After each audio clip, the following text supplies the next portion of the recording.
Hello, Michelle. Hi, Steve. How are you? Good, doing great. Good. Just can't see. You got a great picture there, though. Oh, I don't have my camera. That's weird. There we go. There we go. Good, good. Awesome. So, how are you Okay. doing today? I am doing great. Just Perfect, perfect, cheers. Can perfect. you hear me okay? I can hear you perfectly well, so Okay, that's great. good. Um, Perfect. let's see. Besides my intro, we just run in 10-minute segments, and I know Okay. you're a pod show host and all that stuff. Yep. All of our, other than a one read that I do for syndicators, all the advertisements gets edited and added in later. So Okay. I don't know if it Perfect. works the same way, but basically we Yep. just 10-minute segments and that's pretty much it. That's Um, awesome. you know, is there something that you would like to promote at the end? Well, I think I can promote I could promote our debt liberation workshop because will this go out anytime soon? Like, are you recording 11 it? days from today, it'll be, Oh, it'll, okay. it'll hit the radio Okay. syndication 11 from days. Florida to California. And then 5 weeks after that, it goes to the UK syndication, which is UK Health. And let's see, and then it goes all to So all yeah, the, the okay, so like our debt liberation workshop is probably a really great fit for this time of year because people are recovering from the whole holiday credit card extravaganza. yeah, the debt hangover. The bills are coming due right Totally. now. Right? Oh, no, no. You know what? For almost 17 years, within a week or two of now, I'm usually on the local news doing the same thing. Right. Yeah. So, Yeah. uh, it's that debt hangover and the snowball method and the avalanche method, all that kind of stuff. So Totally. I've been Yeah. more than talk a little bit of, sorry, talk a little bit about that. But let's see. Um, the things that my audience are interested is the money mindset.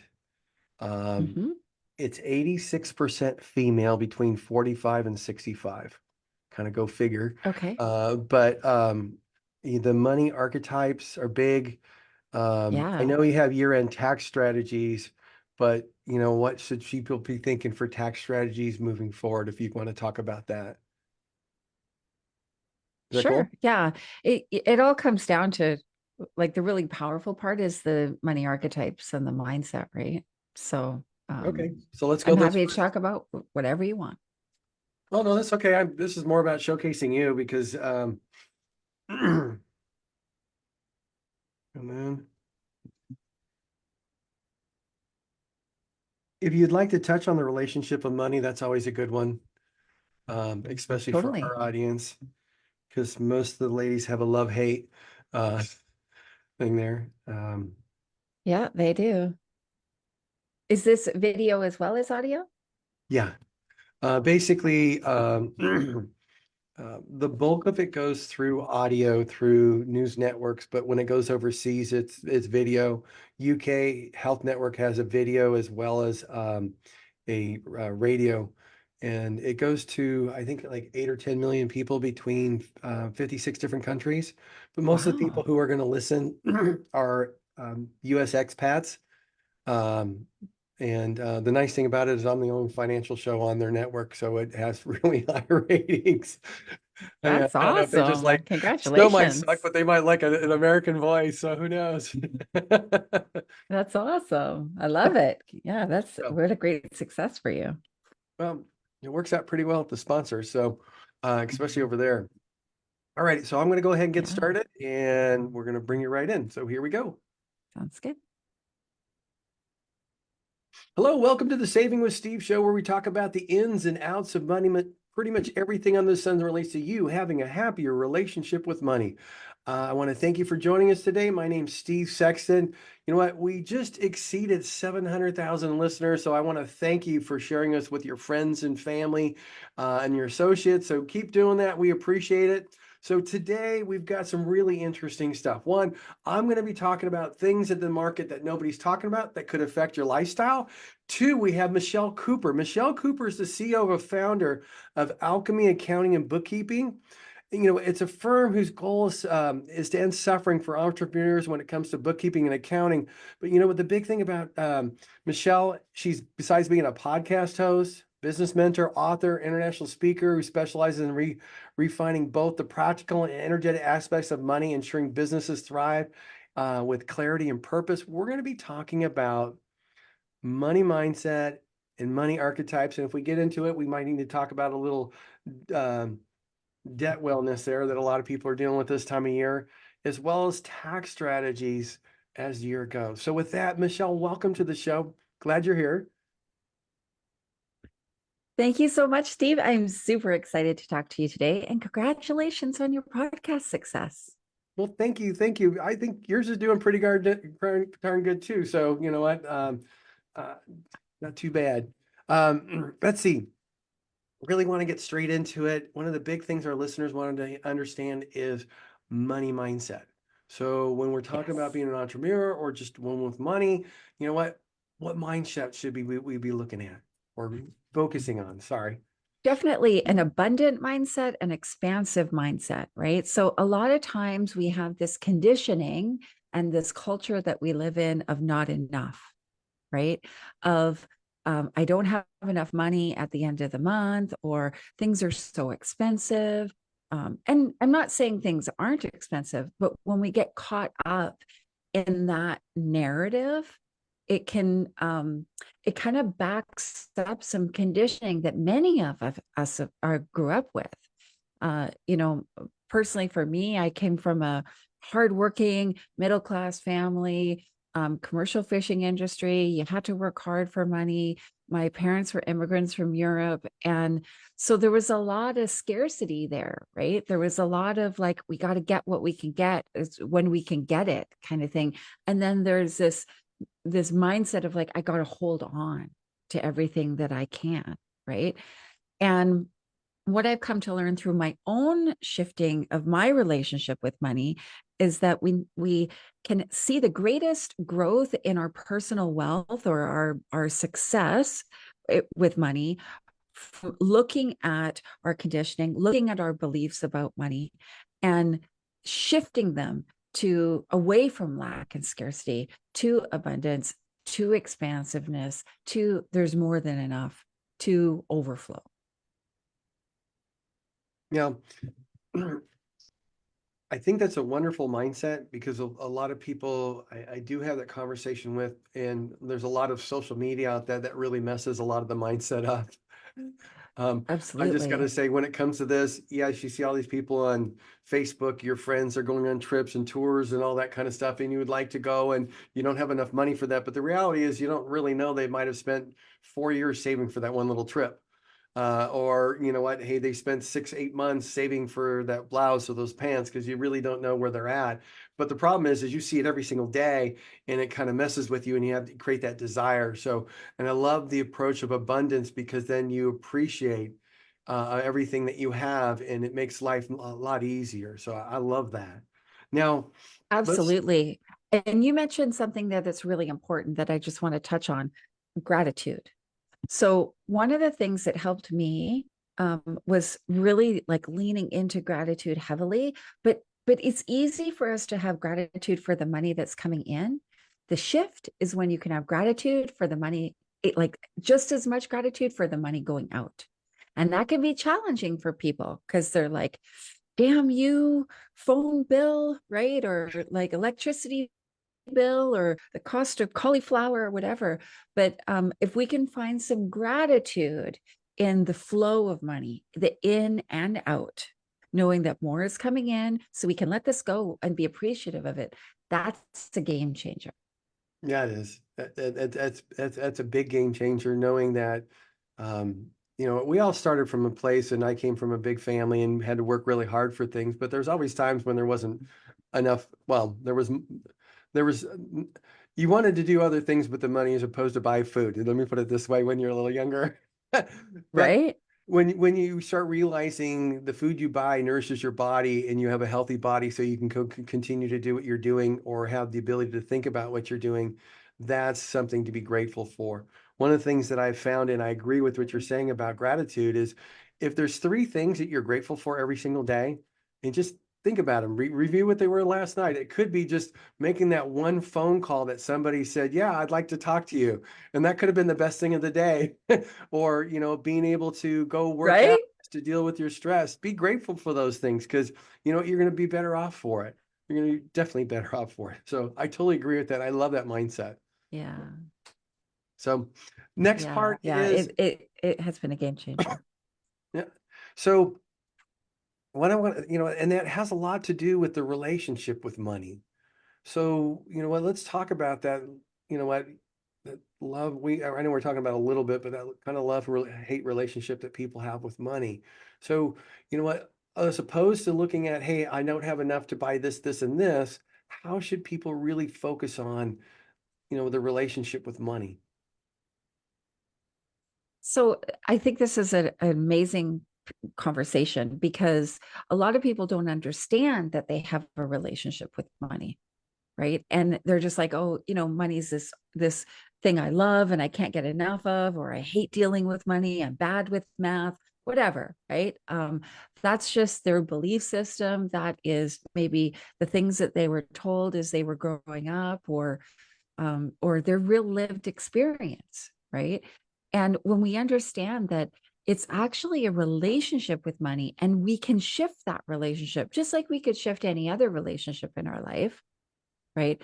Through curiosity, right? Being curious, like, I wonder what it would be like to have more than enough money. I wonder what it would feel like to earn twice as much money as I'm earning now, but not having to work twice as hard. Because that was my relationship with money. I thought I had to work really hard. I'll never get to where I want to be in regards to wealth because, like, I'm already working at max capacity. How could I possibly do more?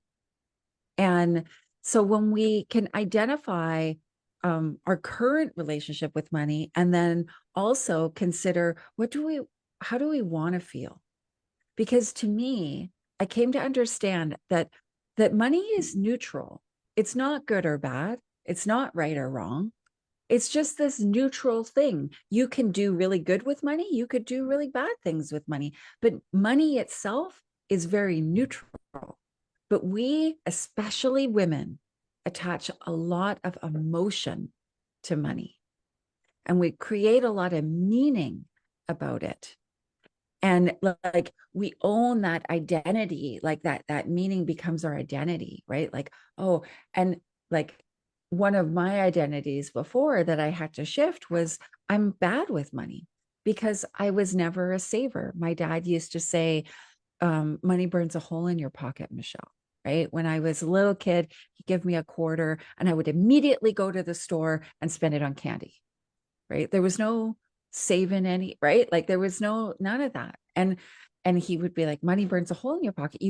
You can never have money in your pocket. Right. And that became my identity.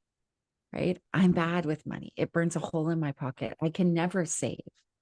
What I came to learn and understand is that because of how we grew up, because of our belief system and our experiences, we live into several money archetypes. Now, money archetypes were a thing that was created by Kendall Summerhawk. They're called sacred money archetypes. And when I first learned this and did a program with her, I was blown away. And I was like, this is a game changer. Because in my world, I deal with money all the time. And I deal with my clients' relationship with money all the time. And I realized, oh, this is a really big component. It's not just our belief system, it's our archetype because it's kind of like a personality test, right? Once you know your strength finders or your Colby or your disc or whatever, you can lead into those strengths and create strategies for your challenges. And for me, I came to understand that my main money archetype was a romantic. It's what's called a romantic. And a romantic lives in the now. And they just have a very deep trust that everything is going to be fine. It's all going to work out. So they don't ever consider saving because it's all going to work out. Right. So there's no point. Right. Like I don't have to worry about it. It's going to work out.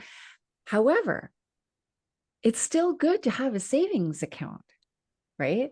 So I had to create some strategies for saving that felt good for me, that worked for me, and didn't take away for this. Like, I love the enjoyment of spending money now.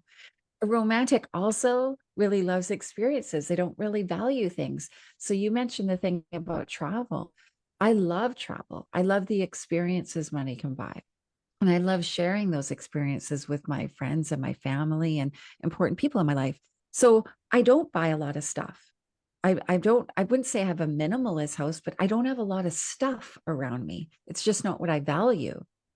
So it's so interesting when, sorry, hang on.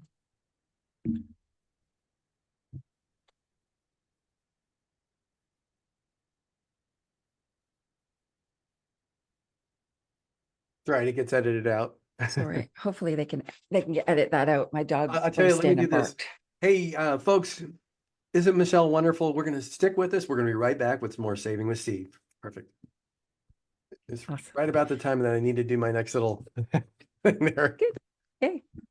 So good break. Here, So you're going to see there is going to be a pause. Please edit that portion out. We're going into break. And now we're going to be moving into segment number 2 with Michelle Cooper. So here we go. Reset. There we go. Okay, 1, 2, 3. Welcome back to the Saving with Steve show, where we talk about the ins and outs of money. I want to truly thank you for tuning in. I appreciate, again, letting your friends and family know about the Saving with Steve show. You can get all the replays at savingwithsteve.us. If you're enjoying the series or the stories of helpful information, insight on Saving with Steve, then I encourage you to subscribe to our YouTube channel. Never miss a show. And by the way, check out a few of our affiliates at UK Health Radio, BBS Radio, Talk Radio New York City, E360 TV, Las Vegas TV network. All these networks are dedicated to empowering you to solve problems, uplift your spirit, and live a life of personal financial freedom. By the way, you can also follow us on at Saving with Steve Sexton on the Facebook page. And you know what? You can get some behind the scenes videos, see all the mess ups like we just had, and all that kind of good stuff. So with that, I want to welcome Michelle Cooper back to the show. And we've been talking about money mindsets, money archetypes, relationship with money, and a whole bunch more. So Michelle, welcome back to the show. awesome. Thank you.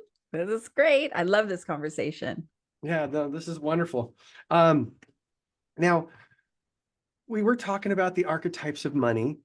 And you know what? I would like to start talking about some of the issues that people are seeing. I mean, here we are, end of January. People are getting that first little bill from Oh the my credit card God. company. And they had a Right? wonderful December, no worries in January. And then all of a sudden, bill, credit card, and that debt hangover's here. So I'd like to talk to you a little bit about your thoughts about that.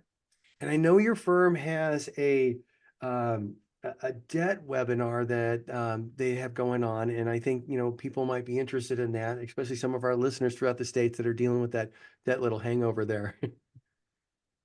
Yeah, I love that you call it a debt hangover because that's truly what it is, right? There's times in our year or our lives that, we spend more than maybe we have, and we want to just celebrate and forget all of our things that are going on. And this time of year, end of January, beginning of February, people those statements start arriving, and they're like, oh no, now I got to come up with the money, right? Mhm. And it could be debt that's kind of like piling on top of already existing debt. And that can feel really stressful. And debt, like carrying debt, to me, and I have carried lots of debt in the past, several times. And I always describe it as like a lead backpack. Like it Mhm. weighs you down. So it feels hard to move through life when you've got this like lead backpack on your back, right? And I realized that, there's ways to get out of it. I found myself separated from my husband unexpectedly. I had about $80,000 worth of debt, like consumer debt in my business, money I had invested to grow my business and grow my team. And, just kept thinking, okay, the money's going to come in. And then all of a sudden life took a bit of a left turn. And I had to figure out what to do and pretty quickly, because I knew I couldn't sustain this on my own. I had 3 kids to support. I had my own, I was on my own, and I had my business. And so I did a lot of mindset on debt. I did a lot of research, right? All of the kind of Dave Ramsey, Snowball, Avalanche, all that kind of stuff. Really, really valuable tools, right? But the first step is really having the clarity on how much debt you have. And Mhm. that often with my clients is like, they're like, oh, okay, I didn't realize, right? Maybe I didn't realize it was so much. Maybe I didn't realize it that, right? All kinds of emotions come Mhm. into play. But again, it then goes back to the meaning that you're creating about that debt about yourself. Like, oh, I'm bad with money. Oh, what an idiot I am. I made such bad choices. That kind of thinking isn't going to get you out of debt, Mhm. right? You got to shift that thinking, and then you got to have the data.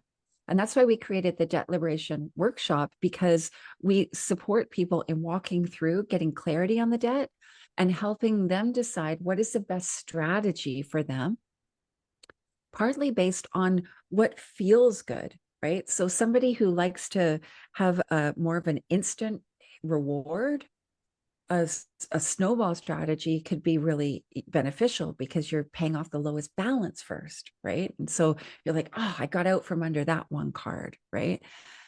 Somebody who is, maybe what I would call like an accumulator archetype, um, wants to pay the least amount of interest possible, right? And they want to get out of it as fast as they can.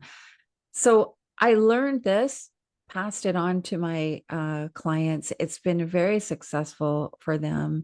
And again, it's just having support and getting the clarity of the data and not spiraling into control because you've created some kind of meaning that isn't true about you just because you have some credit card debt, Oh, I agree with that. right? And what, Again, it comes, go ahead. no, you go ahead. I was going to say it comes back to that whole thing about money being neutral. I think debt is neutral as well. It's not good or bad. I know some people say they have very strong opinions that there's good debt and there's bad debt. To me, debt is debt. It's just a neutral thing, right? I invested a lot of money in my business. My business is actually my retirement plan. Hmm. So why would that be bad debt compared to, I don't know, what some people call good debt of having a mortgage on a house, right? Hmm.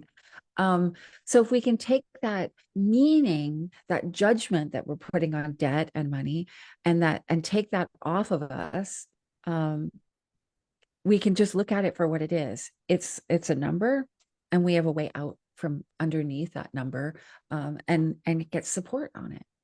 You know what? I was going to echo that sentiment because, quite frankly, debt is a tool. There's many people who use debt Totally. properly and they make a tremendous amount of money. And some people, you know what, they're able to get low interest rate debts or get a higher rate of return. So they're able to arbitrage it and make money using that. In fact, when interest rates were really low, many people were using certain types of investments that were protected. And they're saying, hey, I've got an interest only loan of 2 or 3% right now, but I'm earning 12. So I'm getting a net of 9. And that's a great way. But when interest rates went up, they said, okay, that's over. And it's a smart thing. And when you take a look at credit card debt, Yeah. according to Wallet Hub, the average person added $1,200 just in December to their credit cards. And then they've got, that on top of the other debts, which you're talking about, that compounding a debt or that snowballing a debt in a larger direction creates that problem, and people just don't pay attention to it. And I think the thing that you said was, hey, you really need to understand where you are with the debt. Because we had a conversation with a Yeah. lady that's in her 80s, and her husband passed away prematurely, and she's got a mortgage, and she's thinking about taking on more debt, like a HELOC, to get money to pay off a tax bill.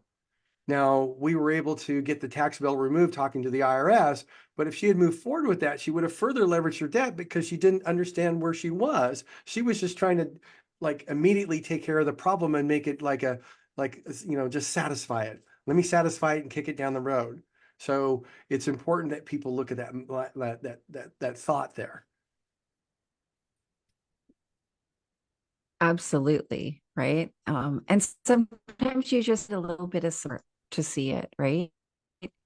Having somebody that you can talk through, like, I think, that lady was really lucky that she has you to walk her through this, because often we can just get just caught up in it, right? And then we make sometimes some reactionary decisions, right? Mhm. And reactionary decisions aren't usually our best decisions.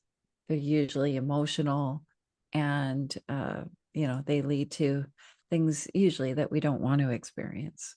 Yeah.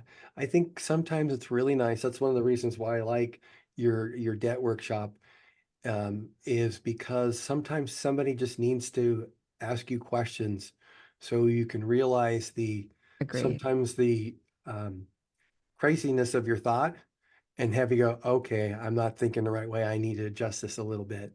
And if I do that, I can put myself in a far Yeah. better position, feel better about myself, the whole shot.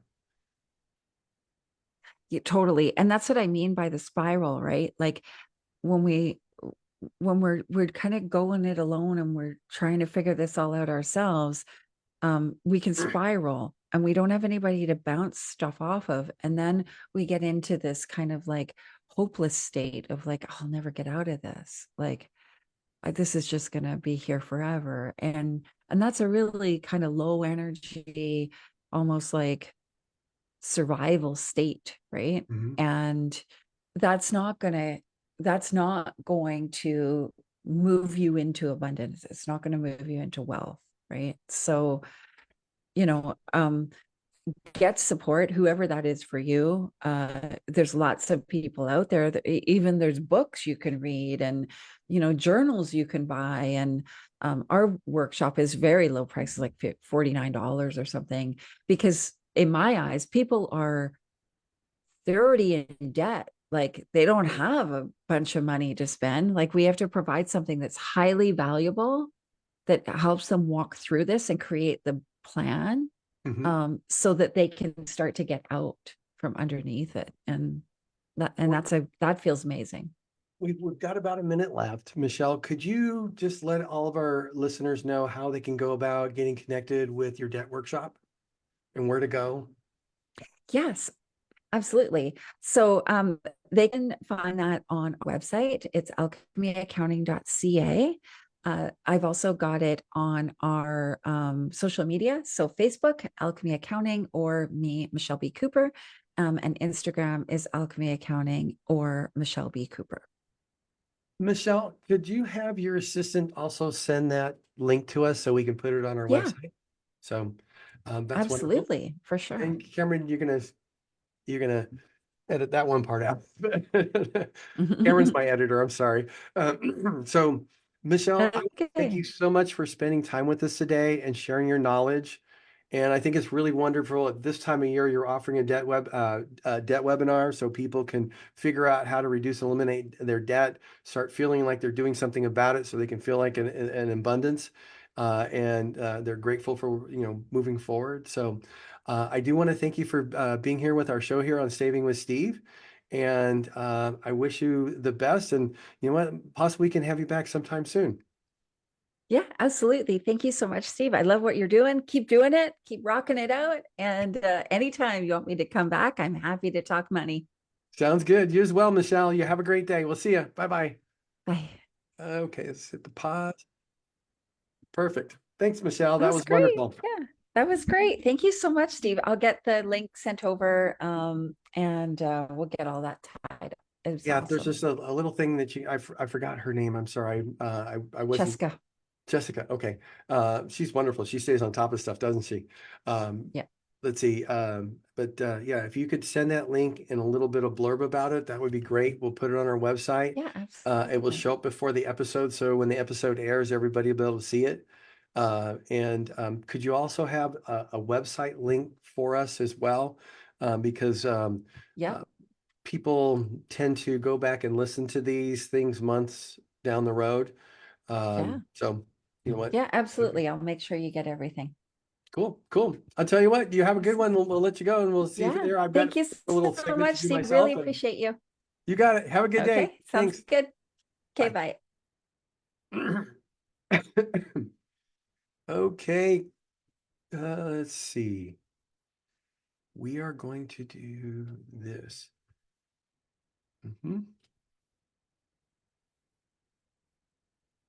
Okay.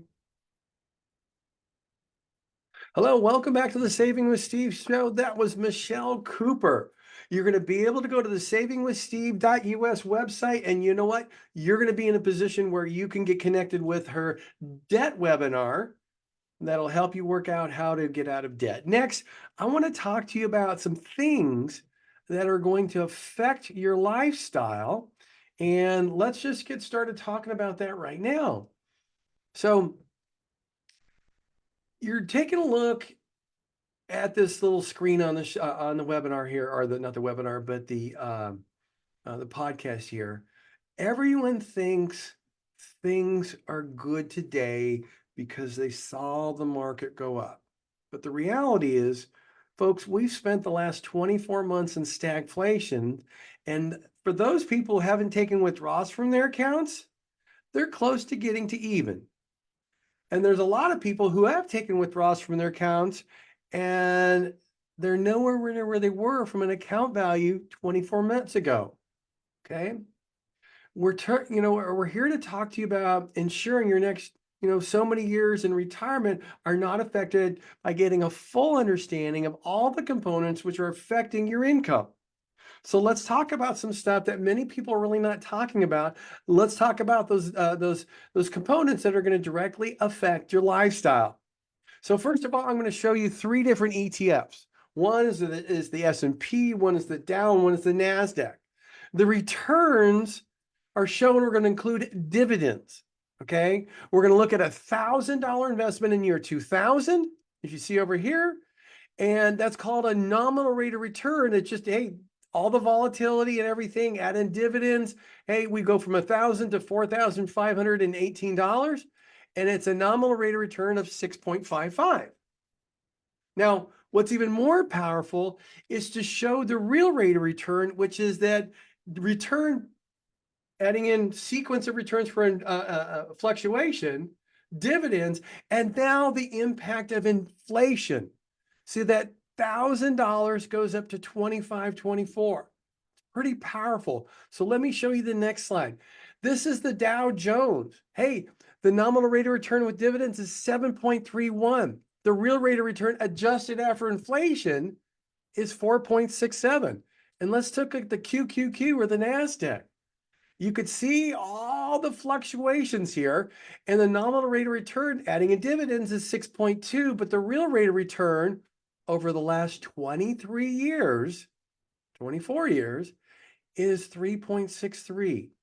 What's startling about this is that you have been taking income withdrawals from these positions over the last 24 years, you'd have very little money left and would be worrying about running out of money because, see, these negative returns, sequence of returns, you adjust that income, withdraws for inflation, quite frankly, you'd be pretty close to either running out of money, or if you retired at 65, hey, you could be dead or dead broke. Now, another thing that's going to affect your lifestyle and that a lot of people aren't talking about is the M2 money supply. So let me share why this is so important. You have the M1 money. This is the money that you're spending every single day that you're utilizing, okay? It's your everyday money. You know what? The M2 money supports your lifestyle. It's stuff that's in your CDs, the interest, your investments, and things like that. Essentially, this money is harder to get to. But the thing here is this: when there is a disruption in the M2 money supply, which means it drops significantly, a recession occurs. And you could see the depressions, the panics, and so on, the Great Depression. And you know what?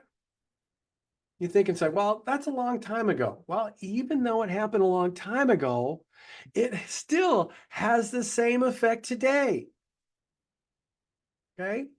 The M2 money supply has contracted 2% in the last 3 months. Folks, that's fast and furious. See, that's going to affect everyone's purpose money, the money that you use to support your lifestyle. And then there's another thing that's going to affect your money supply or your lifestyle directly. It's called commercial credit. There's been studies by Yale, USC, Columbia, and many other places. So let me just give you the background here on commercial credit. Commercial credit market started in 1973 with $567 billion, and it's grown to 17 trillion. That's about a 7% increase on a year-on-year basis, and that's the way it's supposed to happen. But when there's a disruption of 2%, which has happened 3 times in this century, October of 2001, it went down 2.09. March of 2020, it went down 6.94. And between November of 2022 and July of 2023, it went down 2.07. Each time this has happened in this century over the last 23 years, there has been a significant decline in the S&P 500. And the reason for this is because the Fed, which has reduced over $1 trillion off its balance sheets, and the credit markets are tightening up, especially the money supply. Did you know $22 trillion is coming due in the next year in commercial credit? And that's just for real estate. It's commercial real estate. And the reason why it's happening is you have so many people who are not going back into the office. So, people are moving out of the buildings. They're giving the building back to the banks. The other issue is because they don't have the tenants, they have negative equity in those buildings. And they're going to have to come up for refinance. A lot of regional banks are going to have to deal with that. This long-term effect, it's not going to be a little seam. It's not going to be a headache. It's going to be a lifestyle change. The great thing here, folks, is there an antidote. And this antidote is you have to look at your money with purpose versus performance. So let's take performance money. It's your legacy money. It's the money that has a positive return over time, because you see the market always goes up over time, right? Time will always be the ally of performance, even with economic viruses. Providing God gives you time, you will endure because you have time to recover from the virus. So if the market is down, you have time, just like you saw on those slides. It keeps moving up to the right. Then you have purpose money. It's your now money. It's the money that you use to support and maintain your lifestyle. See, time is the enemy of your purpose money because you need it now. The thing here is this, folks: if you don't have an antidote to protect your purpose-driven money that supports your lifestyle, the viruses are going to get you because it's going to affect your lifestyle. So it's important that you take the time to work with somebody that helps you protect your purpose-driven money. Folks, I want to thank you all for joining us here on Saving with Steve. I hope this short segment gave you a little insight into what's going on with the lifestyle and what you need to look at and how to protect things. Michelle Cooper with Alchemy Accounting and Bookkeeping is wonderful. You'll be able to go onto our website when her segment airs, and you'll be able to link into our debt workshop if you're interested in doing that. And with that, I want to thank you all for joining us today right here on Saving with Steve. Stay safe, stay healthy. Look forward to seeing you next week. Bye-bye.